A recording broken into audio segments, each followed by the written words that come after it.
Yep, it's me again, guys. Welcome to VehiclesTips channel. I'm here to show you some quick tips and trick how I fixed this problem. So pretty much customer state, they've been having some oil leak on the driveway and then they couldn't figure out. Been to a few shops, they think they just needed an oil pan or a drain plug, and I found out it wasn't the oil pan at all.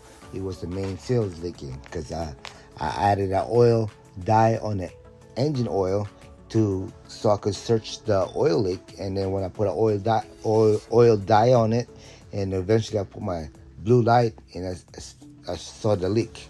So I told her, you might have to replace. We have to drop the whole transmission down and replace the main cover seal. And it's not cheap, and also it's not quick fix. You have to drop the whole transmission. It's a pretty big job, you know. And then I told her, it's not you've been adding that oil Lucas adjective on your oil you think it's gonna help the oil leak, but you didn't fix it. So she finally gave up, said she wanted to do it correctly.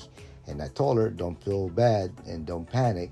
This type of parts is a more common problem to the Jeep Wrangler. They always go bad, and then by the time we replace it with a new one, and never gonna have problem again. It just wear and tear. Like people said, never last forever.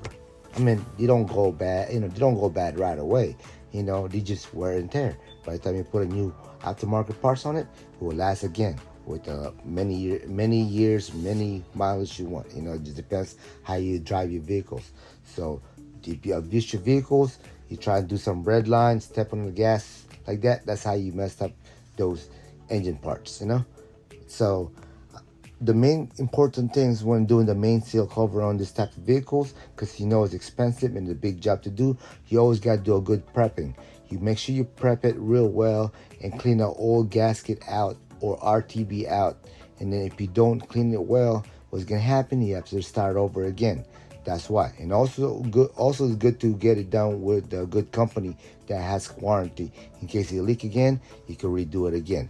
Yep, pretty much. Hopefully you could learn on this VehiclesTips channel how I did this vehicles. And then I just want to give you a heads up, man. If you like this channel or learn something about this video, like and subscribe and follow more, and then more videos to come. Thank you, guys. Yep.